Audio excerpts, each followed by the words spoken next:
Is there anything good about the snow and ice this time of year? Wait a minute, is that Under Pressure or Ice Ice Baby? You see, it's different. It's got that ding, ding, ding, ding, ding. We're getting off topic. It's the dead of winter, and we're here to talk about being dead in the winter. I'm Hope Madden. And I am George Wolf, and we are from madwolf.com. And welcome to Fright Club Podcast.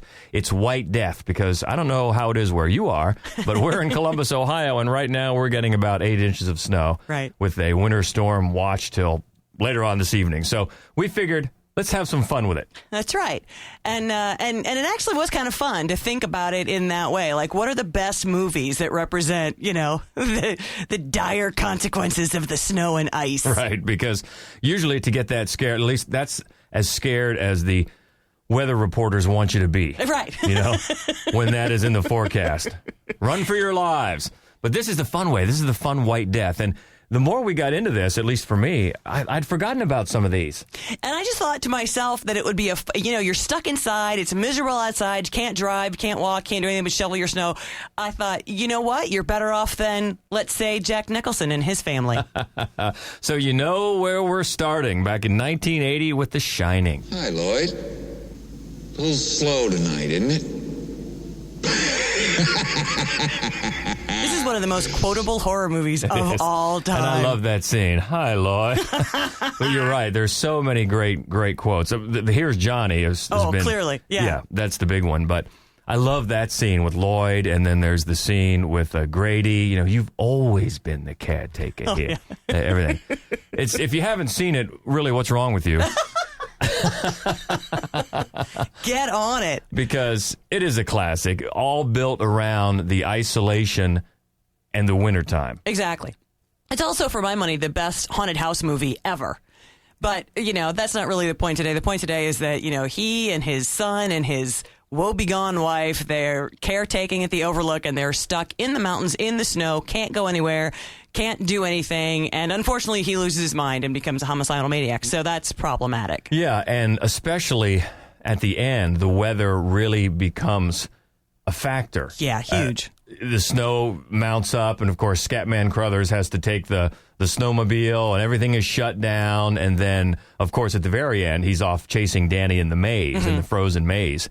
And it's so well done, and it's so classic. The snow and the inability to escape heightens what is already an incredibly claustrophobic, trapped feeling in this movie.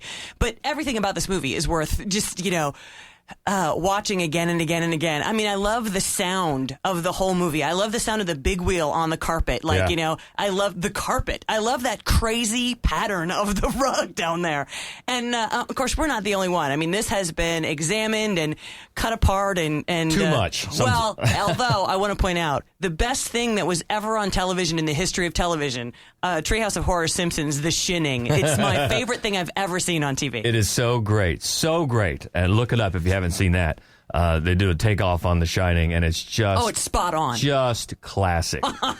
Right down to the great big picture above groundskeeper Willie, who was playing the Scatman Crothers. Right down to the picture above his bed. Oh, my God. Because if you remember the picture that was above Scatman's bed of the young lady... Groundskeeper Willie has a tartan-clad young lady. It's so great. Everything about it. Oh, it's the best. The Shining. But there's another offshoot of The Shining. You were talking about how much it's been dissected that came out just a few years ago in 2012 called Room 237, which is a fascinating documentary about some of these just nutty conspiracy theories about what the movie really means, hidden meanings in The Shining. And some of them will just blow your mind. Not only how intricate they are, but how serious these people are about that. No. That's what Kubrick is trying to say. Yeah, I know. It's funny. And I mean, it's a fun documentary, but there are some really fascinating single scene moments that you probably didn't realize that they zero in on. And our favorite is this. So when Nicholson is sitting in the lobby and he's waiting for his interview, and and the manager of the Overlook comes out and he shakes his hand. Nicholson is reading a magazine, and he sets it down on the end table like it's just a magazine. magazine that's there in the lobby for anybody to pick up and peruse. But in the documentary, they zero in on it. It's a Playgirl. He's just flipping through a Playgirl magazine, which just happens to be out in the lobby of the Overlook Hotel, and the manager doesn't give it a second thought. Yeah, Absolutely. That's a little tidbit, but that whole documentary has to do with some of it. I mean, one of them has to do with the fact that Kubrick was using the movie to try to tell you that the moon landing has been faked. Right. That was one of them. Another one had to do with the plight of the American Indians. Yeah. I mean, it's fascinating. It's fascinating viewing. If you haven't seen it, it's called Room 237. And it's fun. It's fun. Yeah, it's fun and it's well weird. put together, and you'll just be shaken like, wow, some people have time on their hands. I mean, it's just fascinating, but it goes to show you the deep connection people have with this movie. Right. And of course, there was a TV movie made in the late 90s, I think, which I think held a lot closer to the book itself, to Stephen King's book itself. Recall, but I got to say, for my money, it's the Kubrick version all the way. Yeah, if I recall, Stephen King made a lot of noise about not being happy with the Kubrick it's funny because he's version. gone back and forth over the years, but when it first came out, he didn't like it at all because they really used the novel as more of an inspiration than as an actual template. But it's Stanley Kubrick. He's going to do what he's going to do, and you should just let him have at it because he's going to do it better than you. It's a great movie, so it's definitely where we started in White Death. And like I said, if you haven't checked out Room 237, because we assume you've seen The Shining, but if you haven't seen Room 237, do that. All right, so we go a little more recent to 2007, and this is a movie, when we heard about it and we saw it, we couldn't believe. We hadn't thought of it. No, right. We couldn't believe it had taken to 2007 to get the idea of vampires in the Arctic. Board the windows. Try to hide. They're coming. They? Who are they? That cold ain't the weather. That's death approaching. They're tearing through everyone's home. We can last a month.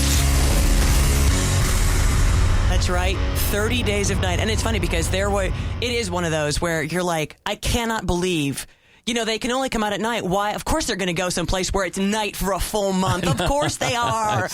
It was just, but I had worries about it going in because Josh Hartnett is just a big piece of toast on a stick as far as acting goes. He's just the most, he's not Keanu Reeves, but he's just like this side of it. He's just wooden and bland. And I thought he can't carry a movie, but it helps that Danny Houston, the amazing, always magnificent Danny Houston, plays the leader of the vampires. If by chance you're not familiar with the story, they're in the Arctic Circle. The town is about to shut down. The last flight is leaving for a month. The town is dry now because for the month where it's just going to be dark, the few people who stay, they get rid of all of the liquor, so they're just kind of marooned there for a month. And then all of a sudden, all the dogs are dead. And then all of a sudden, the power is out. And then all of a sudden, all of the vehicles are disabled. And it's like, they're about to become prey.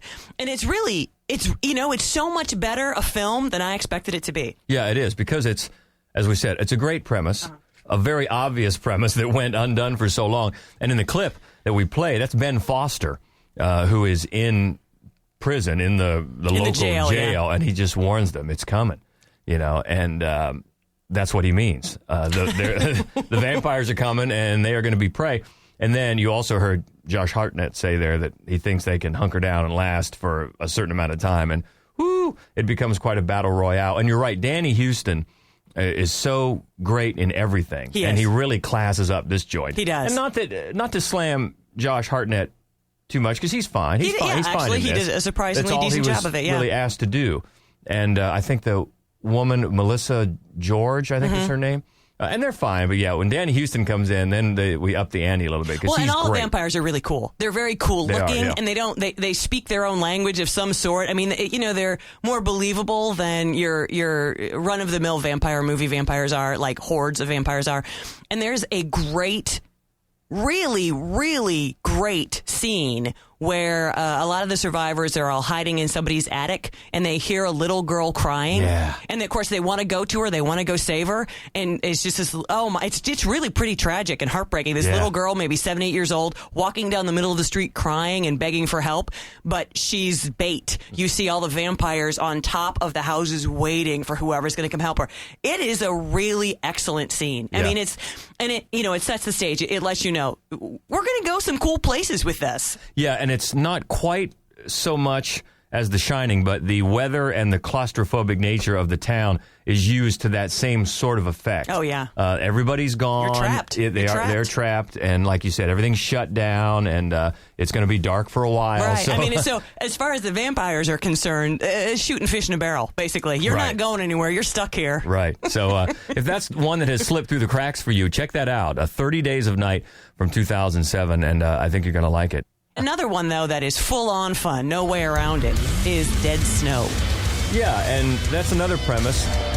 Why didn't somebody think of, hey, let's have Nazi zombies? Oh, yeah, I'm in. Right there. I'm in. Yeah, and we're just playing the music there because it's a foreign film. And Although just a couple years ago, or just last year, actually, the sequel came out, Red versus Dead, and it is in English. I don't know. I'm not sure why, but it is. And it's another fun one. I prefer the original, as is always the case. But the second one, the sequel, takes it to some fun, new areas. The original, though, is very much like the movie Cabin in the Woods, which we both adore. Yeah. And like that one, it exploits a lot of very traditional horror film tropes. It's a group of attractive co-eds, and they're going to some secluded cabin where they're going to spend their spring break, and they're going to have fun and drink and blah, blah, blah. And then some local breaks in and tells them the news that it's dangerous to be here. And, and like Cabin in the Woods, there's a lot of self-referential humor. It's not a full-on comedy like Cabin in the Woods is. There's a lot more carnage. There's a lot more, there's a lot of entrails, as is often the case in zombie movies. Yeah. Which the red against the white snow is always striking. Actually, it's funny because the local who warns them, then he goes out and he camps. He winter camps. We have friends who winter camp who we find insane. Well, by the way, if you winter camp, you're crazy. Yeah, and here's one of the reasons why. So it's such a gorgeous image. It's like the side of a snowy mountain. It's this beautiful, sunset, and he's in a white tent, and it's lit up from inside. It's just beautiful. And then moments later, it's just a bloody, gory, just blood-spattered mess. It's a great scene. It's another great scene. Which is kind of similar to, like right now, we're looking out the studio window, and there's already, 8 inches of snow on the ground. It's a blanket. It's untouched. It's very pretty. Yeah. Now, very quickly, it's going to be just a slushy, gray, ugly mess. But there is some beauty to that new snow. Right. And so it's a great contrast, like you said, between this nice, pristine scene and bleh, exploding entrails from Nazi zombies. So, check that out. The original Dead Snow from 2009, and then it's Red versus Dead, right? Dead Snow, where, like you said, kind of inexplicably, they decided to do it in English. Yeah, and it's a pretty fun premise, too, is that they don't know how to get rid of the Nazi zombies, so what they do is bring a communist army back to life to help them defeat the Nazi zombies. So that's the Red versus Dead part of it. That's good thinking. Yeah, it's good thinking. Yeah. What's your game plan? Well, more zombies? That's right. It always works. And we weren't going to spend a lot of time on this one because we actually just talked about it not too long ago. But another vampire movie that makes really great use of the cold and the snow is the original Let the Right One In. And the remake, too, Let Me In. We talked about both of those. They both do. Very snowy, they make good use of it. Yeah. Okay. Yeah. You're giving me that face, but no, they do. It's snowy in the second one. Okay, probably more so in the first one, but I just remember Oscar walking home in shorts and boots in that Prince Valiant haircut, looking like he was just frozen solid. Yeah. And so it's effective, but again, we talk about that movie a lot, so we're not going to spend too much time on it today. We love them both, but it's another one where you get the blood and the snow contrast. Very effective. Yep. The next one we want to cover is, we just want to warn you, this is not something to mistake for a family film. Last run, gotta make it count.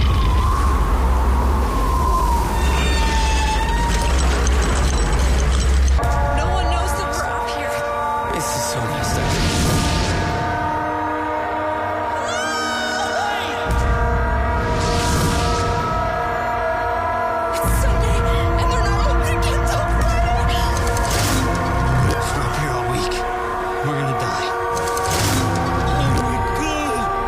called Frozen, and you won't be hearing any Let It Go. No, indeed. Or Elsa the Queen, or the funny little snowman. This was Frozen from 2010, and it's a take on the very scary premise of getting lost, getting abandoned. It's very similar to the movie Open Water, which if you didn't see that, it's actually, sadly, based on a true story of two scuba divers who get abandoned out at sea. They get left. And we both scuba dive, so it was very scary to us that it actually, sadly, like I said, that happened.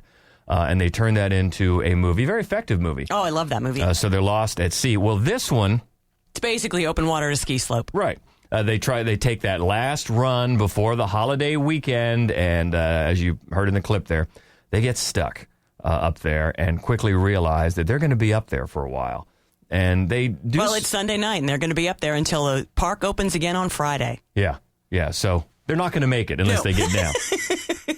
So, yeah, and it's done effectively with the ways they try to get out, and then, wolves come preying and things like that, and of course, it's extremely cold, and that starts setting in. One of the things I like about it is that, they just cave in and take a chance right about the time as you and a viewer, you're thinking to yourself, just try X. Like, just go ahead and try blah. And then they're like, you know what, we got to just try whatever. And that's about the time they do it.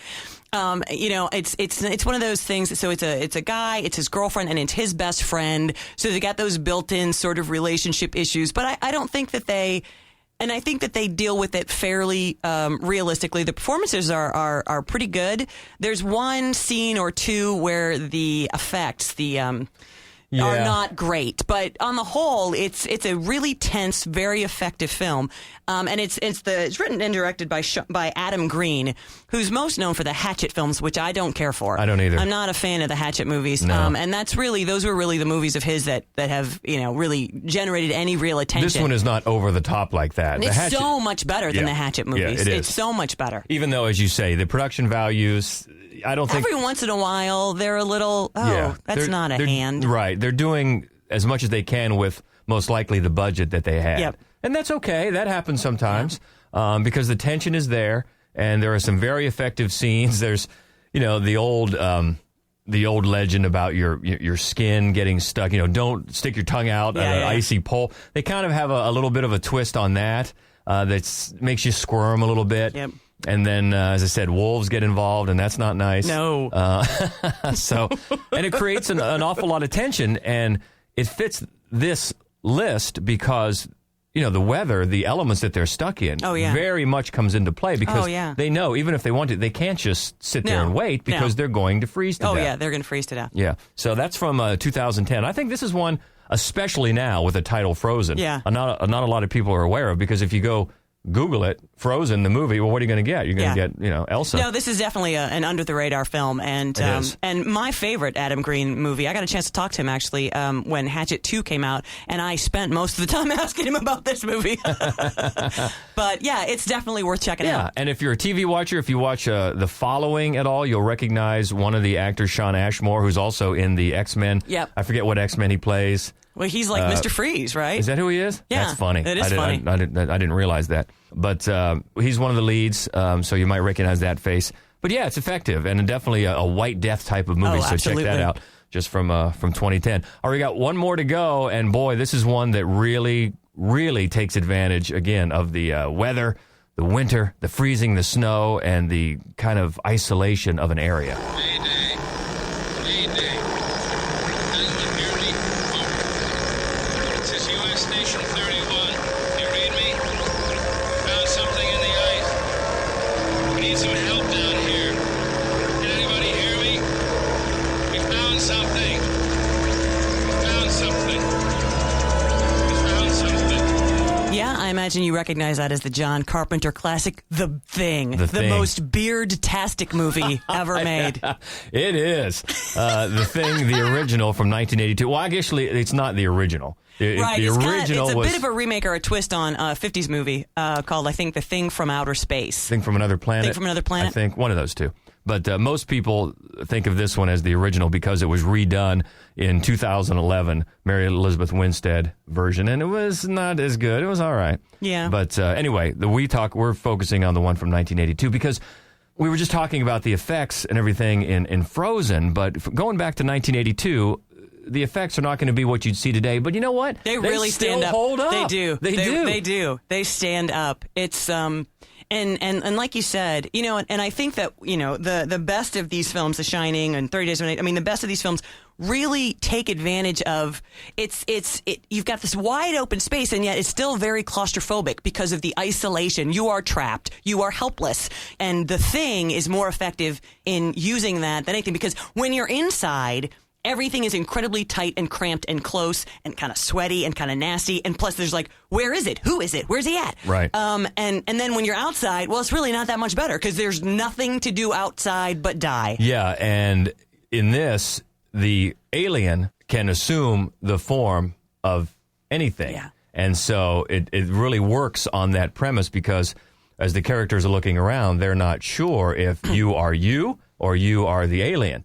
And in those tight quarters of the barracks or whatever you call their outpost, Yeah. I guess is what it was, or outside, you're never quite sure. And some people find out the hard way who's who. And then they start coming up with little tests. All right, how can we make sure you're you? And it gets very interesting with some really, for the time, very impressive effects. Some of that mask work and some of the way that they did it back then.